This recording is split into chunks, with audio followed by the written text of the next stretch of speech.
السلام علیکم ورحمۃ اللہ وبرکاتہ۔ ملفوظات حضرت مسیح موعود علیہ الصلاۃ والسلام، صفحہ 64۔ بسم اللہ الرحمن الرحیم، نحمدہ ونصلی علی رسولہ الکریم۔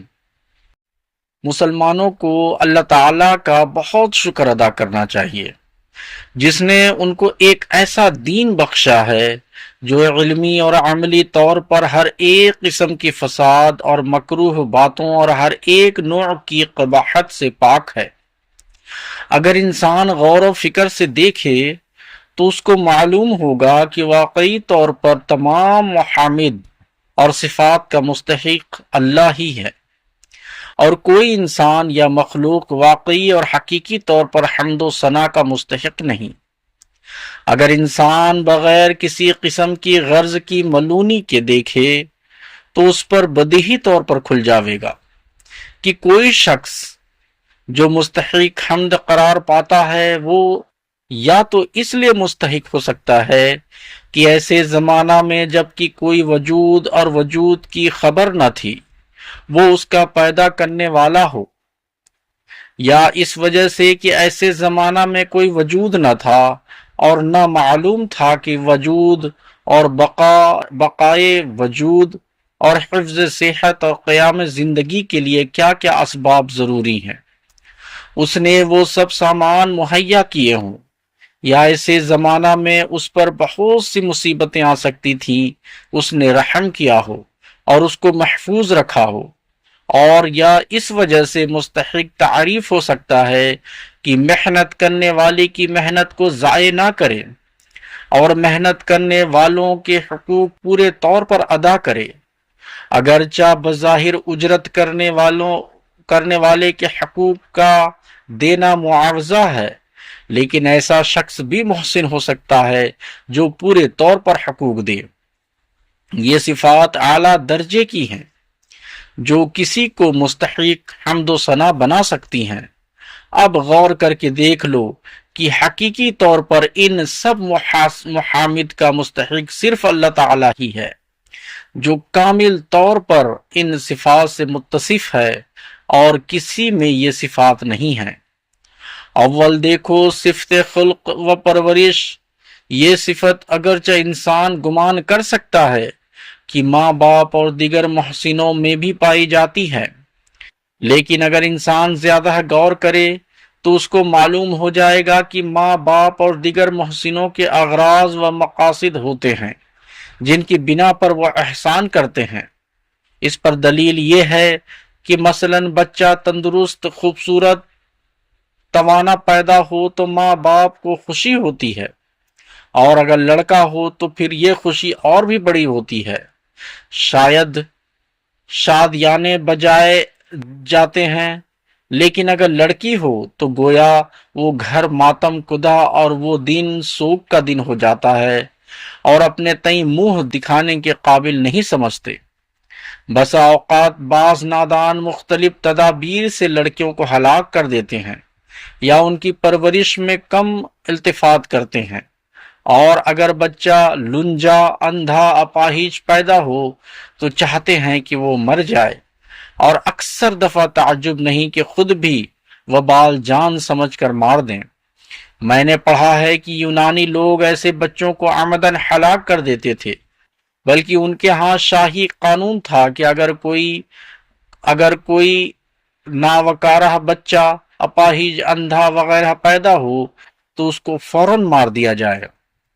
اس سے صاف پایا جاتا ہے کہ انسانی خیالات، پرورش اور خبرگیری کے ساتھ ذاتی اور نفسانی اغراض ملے ہوئے ہیں، مگر اللہ تعالیٰ کی اس قدر مخلوق کی جس کے تصور اور بیان سے وہم اور زبان قاصر ہے، اور جو زمین و آسمان میں بھری پڑی ہے، خلق اور پرورش سے کوئی غرض ہرگز نہیں ہے۔ وہ والدین کی طرح خدمت اور رزق نہیں چاہتا، بلکہ اس نے مخلوق کو محض ربوبیت کے تقاضے سے پیدا کیا ہے۔ ہر ایک شخص مان لے گا کہ بوٹا لگانا، پھر آب پاشی کرنا اور اس کی خبرگیری رکھنا اور ثمردار درخت ہونے تک محفوظ رکھنا ایک بڑا احسان ہے۔ پس انسان اور اس کی حالت اور غور غور پرداخت پر غور کرو تو معلوم ہوگا کہ خدا تعالیٰ نے کتنا بڑا احسان کیا ہے کہ اس قدر انقلاب اور سبقوں کے ذریعے تغیرات میں اس کی دستگیر فرمائی ہے۔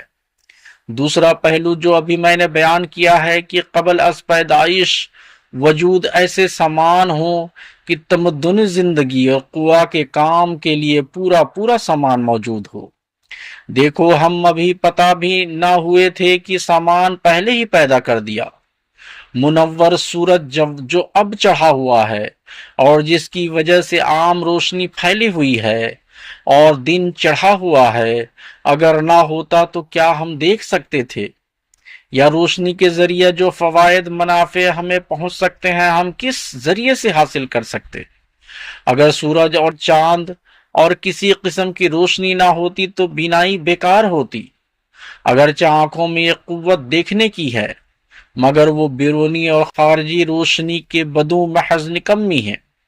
پس یہ کس قدر احسان ہے کہ قوا سے کام لینے کے لیے ان ضروری سامانوں کو پہلے سے مہیا کر دیا، اور پھر یہ کس قدر رحمت ہے کہ ایسے قوا دیے ہیں اور ان میں بالقوہ استطاعت رکھ دی ہیں جو انسان کی تکمیل اور وصول الی الغاتیہ کے لیے ازبز ضروری ہیں۔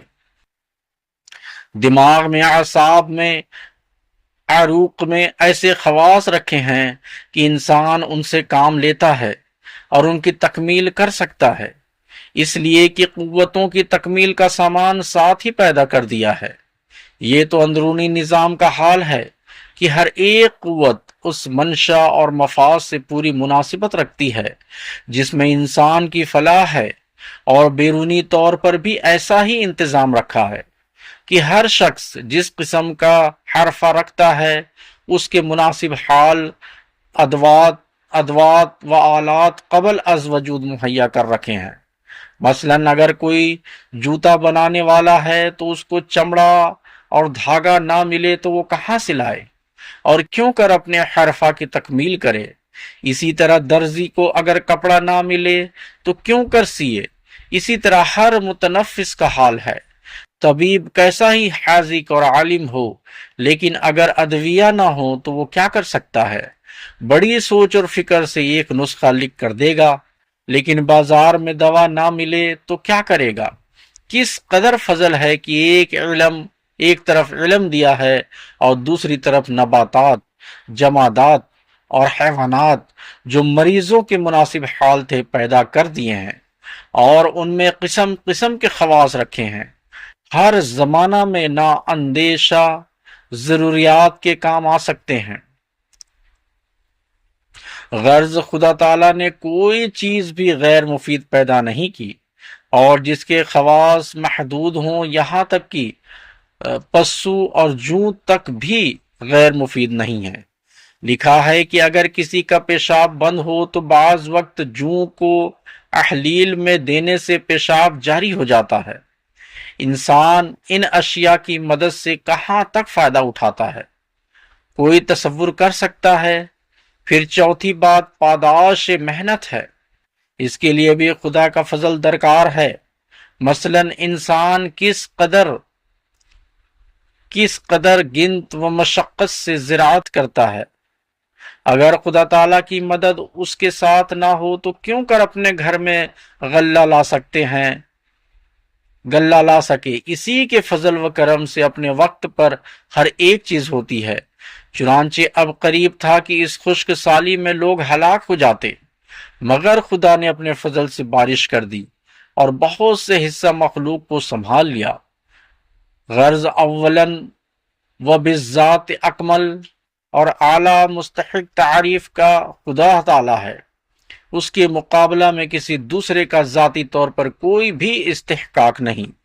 اگر کسی دوسرے کو استحقاق تعریف کا ہے تو صرف فعلی طور پر ہے۔ یہ بھی خدا تعالیٰ کا رحم ہے کہ باوجود یہ کہ وہ وحدہ لا شریک ہے، مگر اس نے فعلی طور پر بعض کو اپنے محامد میں شریک کر لیا ہے، جیسے اس سورہ شریفہ میں بیان فرماتا ہے قل اعوذ برب الناس ملک الناس الہ الناس من شر الوسواس الخناس الذی یوسوس فی صدور الناس من الجنۃ والناس۔ اس میں اللہ تعالیٰ نے حقیقی مستحق حمد کے ساتھ عارضی مستحق حمد کا بھی اشارتاً ذکر فرمایا ہے، اور یہ اس لیے کہ اخلاق فاضلہ کی تکمیل ہو۔ چنانچہ اس صورت میں 3 قسم کے حق بیان فرمائے ہیں۔ فرمایا تم پناہ مانگو اللہ کے پاس جو جمیع صفات کاملہ ہے، اور جو رب ہے، اور جو ملک ہے لوگوں کا، اور پھر جو معبود و مطلوب حقیقی ہے لوگوں کا۔ یہ صورت اس قسم کی ہے کہ اس میں اصل توحید کو تو قائم رکھا ہے، مگر معانیہ بھی اشارہ کیا ہے کہ دوسرے لوگوں کے حقوق بھی ضائع نہ کریں، جو ان اسماء کے مظہر ذلی طور پر ہیں۔ رب کے لفظ میں اشارہ ہے کہ اگر حقیقی طور پر خدا ہی پرورش کرنے والا اور تکمیل تک پہنچانے والا ہے، لیکن عارضی اور ذلی طور پر 2 اور بھی وجود ہیں جو ربوبیت کے مظہر ہیں، ایک جسمانی طور پر، دوسرا روحانی طور پر۔ جسمانی طور پر والدین ہیں اور روحانی طور پر مرشد اور ہادی ہیں۔ دوسرے مقام پر تفصیل کے ساتھ بھی ذکر فرمایا ہے وَقَضَى رَبُّكَ أَن لَا تَعْبُدُوا إِلَّا إِيَّاهُ وَبِالْوَالِدَيْنِ إِحْسَانًا، یعنی خدا نے یہ چاہا ہے کہ کسی دوسرے کی بندگی نہ کرو اور والدین سے احسان کرو۔ حقیقت میں کیسی ربوبیت ہے کہ انسان بچہ ہوتا ہے اور کسی قسم کی طاقت نہیں رکھتا، اس حالت میں ماں کیا کیا خدمات کرتی ہے، اور والد اس حالت میں ماں کی مہمات کا متکفل ہوتا ہے۔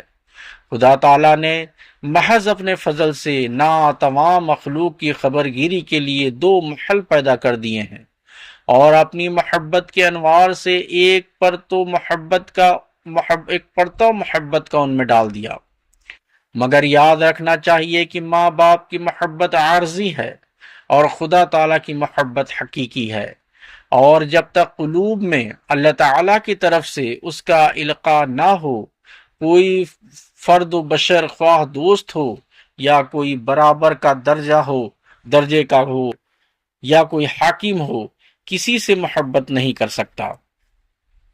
اور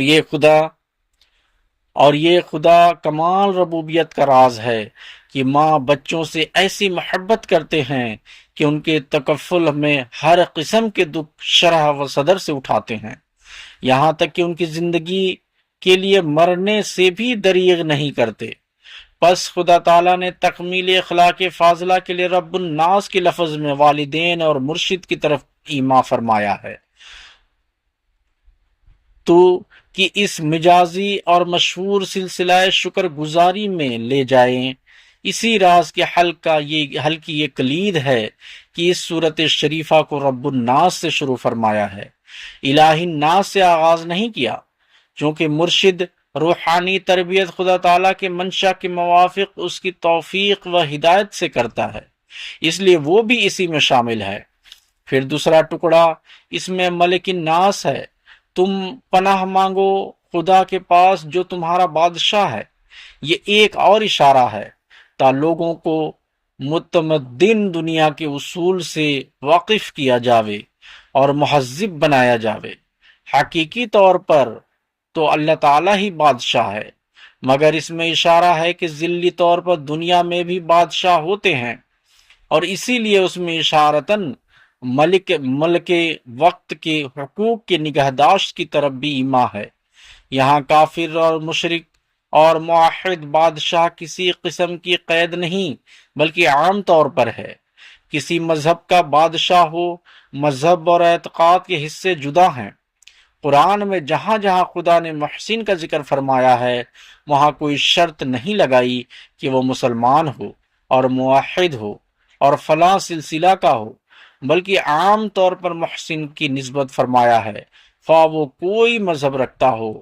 حل جزاء الاحسان الا الاحسان، کہ کیا احسان کا بدلہ احسان کے سوا بھی ہو سکتا ہے۔ آج کے لیے اتنا ہی، باقی انشاءاللہ العزیز کل۔ السلام علیکم ورحمۃ اللہ وبرکاتہ۔ اللهم صل على محمد وعلى آل محمد كما صليت على إبراهيم وعلى آل إبراهيم إنك حميد مجيد. اللهم بارك على محمد وعلى آل محمد كما باركت على إبراهيم وعلى آل إبراهيم إنك حميد مجيد.